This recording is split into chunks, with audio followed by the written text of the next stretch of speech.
Bom dia, pessoal, tudo bem com vocês? Espero que estejam todos em suas casas, com seus familiares, né, protegidos, que é o que interessa para nós nesse momento, né? Muita proteção e cuidado, né? É o que inspira agora nesse momento. Mas nós não podemos esquecer que nós não estamos de férias, então nós temos lição aí para fazer, né, gente? Eu gostaria que vocês prestassem bastante atenção no ClassUp, que é a nossa ferramenta de trabalho principal. Lá vão todos os recados, todas as aulas. Então, eu gostaria que vocês prestassem atenção, porque eu tenho observado que todos veem o que tem que ser feito, porque eu vejo quem leu e quem não leu, todos leem, porém, tem muita gente que não tá me dando retorno. Então, por exemplo, eu dou uma lição, deveria ter sido feita, vocês tinham que tirar a foto e me enviar, né? E eu não tô recebendo essas fotos, não foram todos que me enviaram.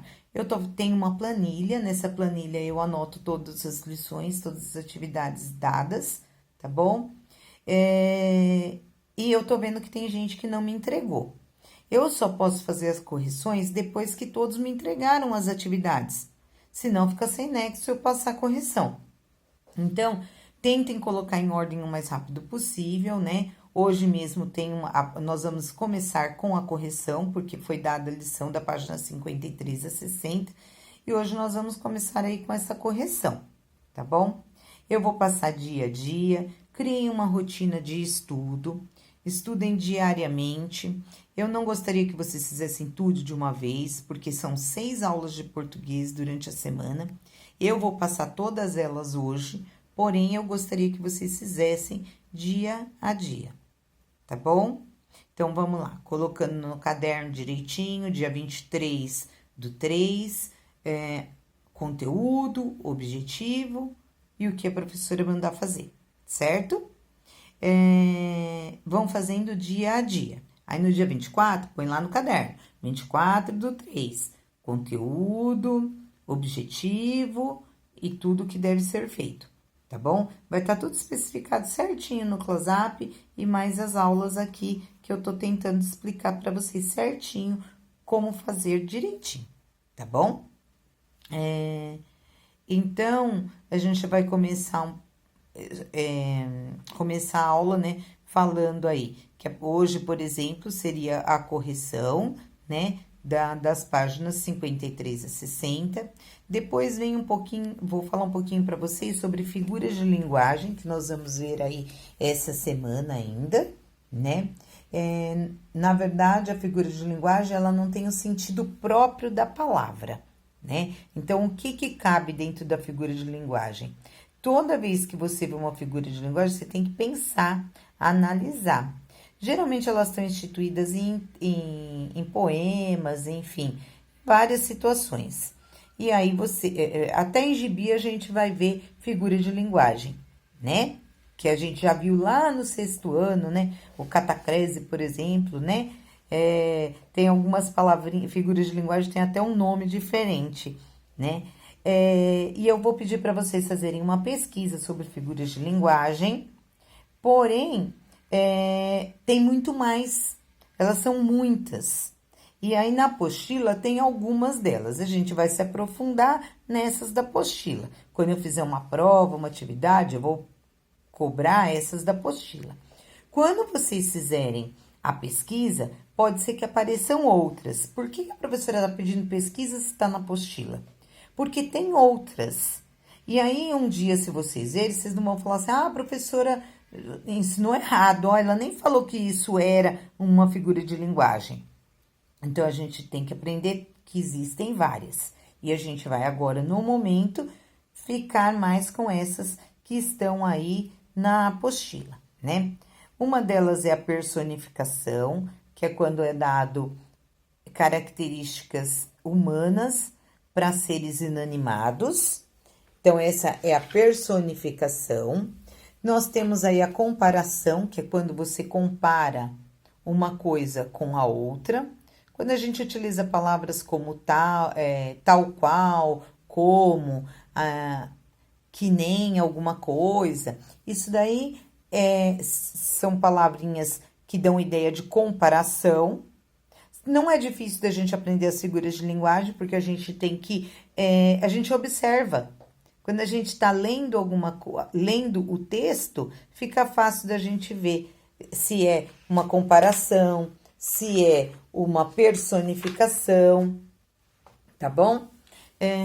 A metáfora é um sentido figurado da palavra, é aquilo que não é a palavra real, não é aquilo que a gente fala no sentido real da palavra, tá bom? Então, a gente fala uma coisa, que nem a gente fala lá, fulano é um gatinho, mas ele é um animal quadrúpede, né? Mamífero? Não, a gente tá falando que o menino é bonito, né? Então, a gente fala, o menino é um gatinho. Então, isso daí é o quê? É uma metáfora, certo? E é um sentido figurado da palavra, né?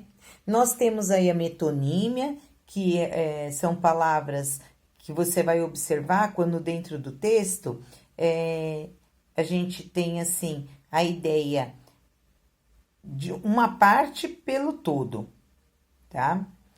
Vocês vão entender melhor a partir do momento que vocês leem na apostila, tá bom?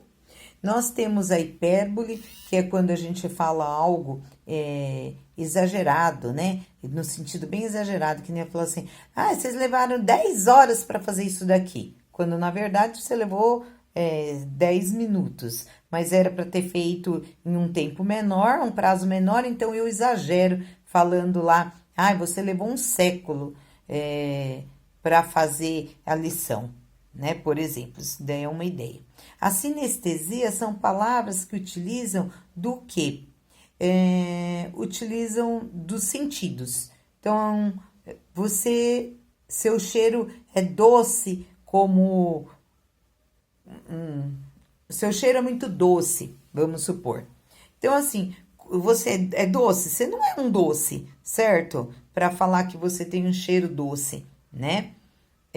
Mas tá falando o quê? Do olfato, né? Tá ligado ao olfato. Então, aí é a sinestesia que a gente fala, né?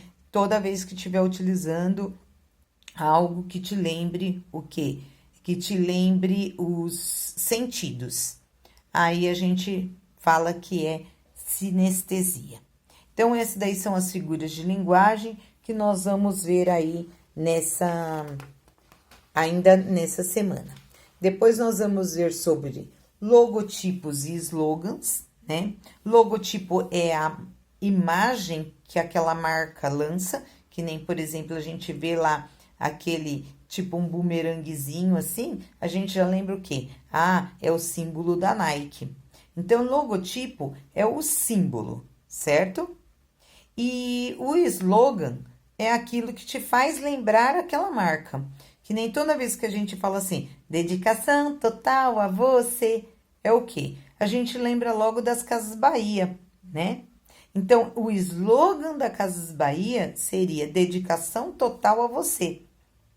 Por quê? Porque a gente ouve isso, a gente já lembra da Casas Bahia. Já o logotipo da Casas Bahia é o quê? É o baianinho lá, né? Que a gente fala que é baianinho, que é um menininho com um chapeuzinho de couro, que nos lembra o quê? Lembra o nordestino, enfim. Então, a gente acaba ligando sempre aquela imagem do menininho com o chapeuzinho de couro, é o quê?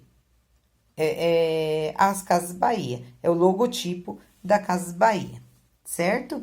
Aí, a gente, às vezes, quando a criança está começando a aprender, ele fala, esse carro é um Volks.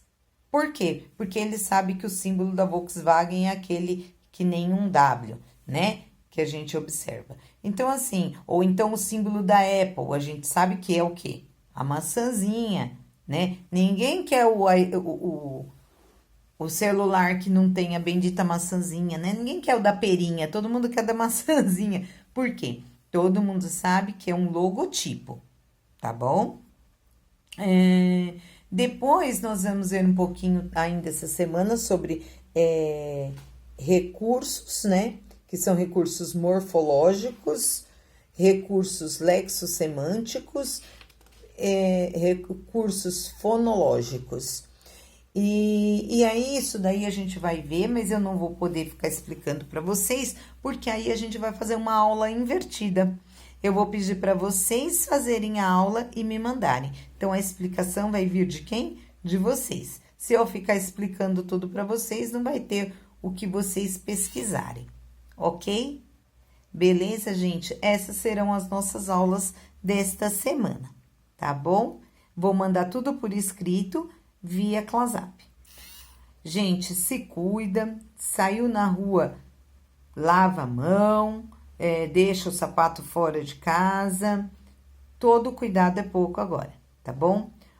Muito, passem álcool gel, lavem muito bem as mãos com água e sabão o tempo todo.